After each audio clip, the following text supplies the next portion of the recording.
She posted, "Healing means letting go of what holds you back," with a picture of her holding hands with my best friend. I didn't argue. I just canceled her credit cards, removed her as a dependent from my insurance, and blocked her everywhere. My name is Jason, I'm 29, and I'm a financial analyst at a hedge fund in Boston. 3 weeks ago, I woke up to a social media post that ended my 4-year relationship and a 15-year friendship in the span of 5 seconds. Today, I'm sitting in my apartment, which suddenly feels too big, trying to piece together how I missed every single red flag. Let me start from the beginning. I met Sophia when I was 25, fresh out of grad school and optimistic about everything. She was working as a yoga instructor, had this whole free spirit vibe that I found refreshing after years of being surrounded by finance bros. She moved into my place after 6 months, which my friends thought was fast, but I was in love. Young, dumb, in love, the whole package. Here's the relevant part. I made decent money. Really decent money. Sophia made about $32,000 a year teaching yoga and doing some Instagram influencer stuff on the side. It was never an issue for me. I paid the rent on our 2-bedroom in Back Bay, covered utilities, groceries, pretty much everything. She contributed what she could, and I never made her feel bad about the difference in our incomes. I added her to my health insurance when we hit the 1-year mark. I got her a credit card attached to my account for emergencies and household expenses. The car she drove? A Honda Accord that I co-signed for because her credit was terrible from some bad decisions in her early 20s. My best friend, or ex-best friend, was Derek. We met in high school, went to different colleges but stayed close, and when I moved to Boston for work, he was already here doing graphic design. He was the best man at my brother's wedding. He was supposed to be the best man at mine someday. We had this routine where we'd meet for basketball every Sunday morning at the park near my place, grab breakfast after, just hang out. Sophia knew him almost as well as she knew me. The 3 of us would do dinner together, watch movies, normal friend group stuff. About 2 months ago, I started noticing small changes. Sophia was on her phone more than usual, always tilted away from me. She'd smile at the screen in this way that made my stomach turn, but when I'd ask who she was texting, she'd say, "Just the girls," or a student asking about class schedules. Derek started canceling our Sunday basketball games. First it was once, then twice, then 3 weeks in a row. Work stuff, he said, busy with a new client. I'm not an idiot, but I also didn't want to be that guy who jumped to conclusions. So I ignored my gut, which was screaming at me that something was wrong. 3 weeks ago, on a Thursday morning, I was getting ready for work. Sophia was still in bed, scrolling through her phone. I was in the bathroom shaving when I heard her laugh, that genuine, bright laugh she used to give me when we first started dating. I poked my head out. "What's so funny?" She looked up, startled, then smiled too quickly. "Oh, just a meme Derek sent to the group chat." Except we didn't have a group chat. We'd talked about making one a dozen times but never did. "Which group chat?" The one with your college friends. You know, the random one. I didn't go to college with Derek. We went to high school together. She knew that. "Sophia?" "What?" I put my razor down and walked into the bedroom. "Show me." "Show you what?" "It's just a stupid meme, Jason." "God, why are you being so paranoid?" "I'm not being paranoid. I'm asking to see a meme that's apparently so funny you laughed out loud. That's not unreasonable." She locked her phone and put it face down on the nightstand. "You know what? I'm not doing this. I'm not letting you check my phone like I'm some criminal. If you don't trust me, maybe we have bigger problems." And there it was. The deflection, the gaslighting, making me feel crazy for asking a simple question. I went to work angry, distracted through every meeting, every email. I came home that night ready to have a real conversation, but Sophia wasn't there. She texted me around 8 p.m. saying she was getting drinks with her friend Madison and would be home late. "Don't wait up." She came home at 1:30 a.m., smelling like beer and cologne that definitely wasn't mine. I didn't sleep that night. I just lay there, staring at the ceiling, listening to her breathe beside me, wondering when I'd become this person who accepted obvious lies. Friday morning, I left for work before she woke up. I couldn't look at her. I spent the entire day in a fog, analyzing market trends while my personal life collapsed in real time. My coworker, Michelle, asked if I was okay during lunch. I said I was fine. She didn't believe me. Saturday, Sophia told me she was going to a yoga workshop in Cambridge. All-day thing. She'd be home by 7 p.m. I didn't believe her, but I said okay. After she left, I did something I'm not proud of. I checked our phone records online. I'm the primary account holder, so I have access to everything. And there it was. Hundreds of texts between her number and Derek's number over the past 6 weeks. Not just texts. Late-night calls. Calls that lasted an hour, 2 hours. Calls at midnight, 1 a.m., times when she was supposedly asleep next to me. I felt like I was going to throw up. I wanted to call him, call her, scream at both of them. Instead, I went for a run. 6 miles turned into 8, turned into 10. My legs were shaking when I finally stopped at a bench overlooking the Charles River. I sat there for an hour, just thinking. When I got home, Sophia was already back, cooking dinner like nothing was wrong. She smiled at me. "Hey, babe. How was your run? You were gone forever." "It was fine. I made your favorite, chicken parmesan." We ate dinner in silence while she chattered about her fake yoga workshop. I nodded in the right places, made neutral sounds, and felt absolutely nothing.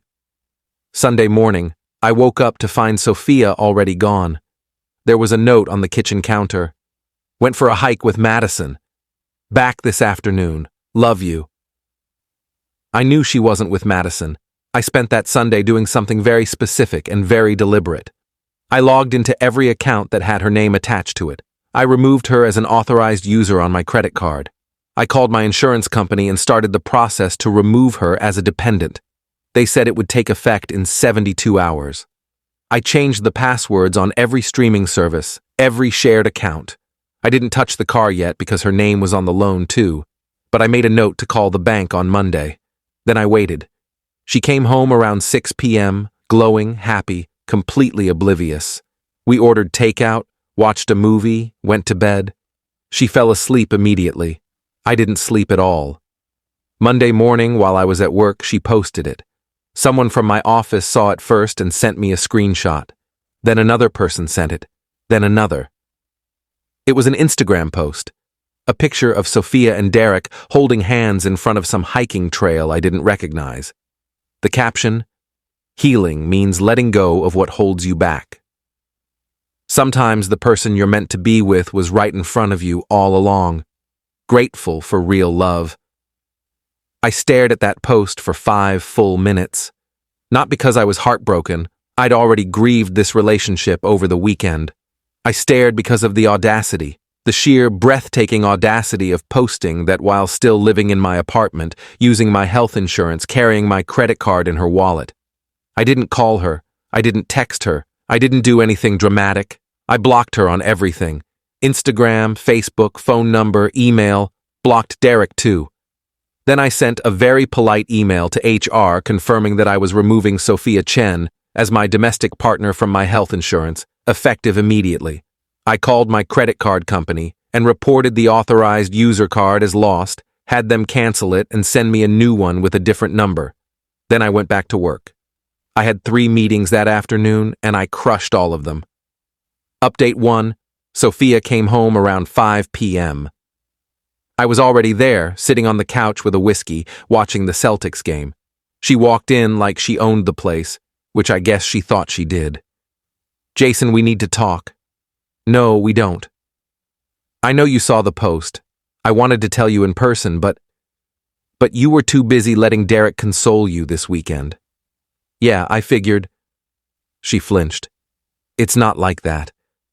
I don't care what it's like, Sophia. I want you out of my apartment." "Your apartment?" "We've lived here together for 3 years. My name is on the lease, just mine. You have no legal right to be here. I want you out by Friday. Friday? Jason, that's 4 days. Should have thought about that before you posted your relationship announcement while still living with your ex-boyfriend. I took a sip of whiskey. 4 days. Take what's yours, leave what's mine, and go be with Derek. You're being ridiculous. We need to have an actual conversation about this. Conversation's over. Friday. She tried a different tactic. Where am I supposed to go? Derek's place. That's clearly where you've been spending your time anyway. He has a studio apartment. Sounds cozy. She started crying then, which would have worked on me a month ago. Hell, it would have worked on me a week ago. But I'd had days to process this, and I was done. Jason, please. I know I messed up, but you can't just throw me out. Watch me. She went to the bedroom, slammed the door. I turned up the volume on the game. Update 2. Tuesday morning, I got a call from Derek. I don't know how. I'd blocked his number, but he called from a different phone. Jason, man, please let me explain. I almost hung up, but curiosity got the better of me. You've got 1 minute. It just happened, okay? We didn't plan this. We were hanging out because you were always working late and we just connected. I feel terrible about it, but I can't help how I feel. You feel terrible. Yeah, man. You're my best friend. I never wanted to hurt you. I laughed, genuinely laughed. Derek, if you feel so terrible, why are you with her? Why did you let her post that?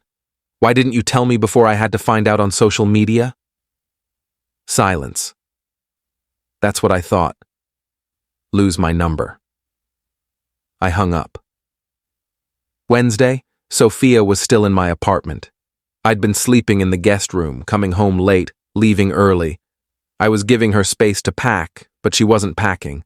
She was acting like if she just waited long enough, I'd cave. Thursday night, I came home to find her in the living room with packed bags.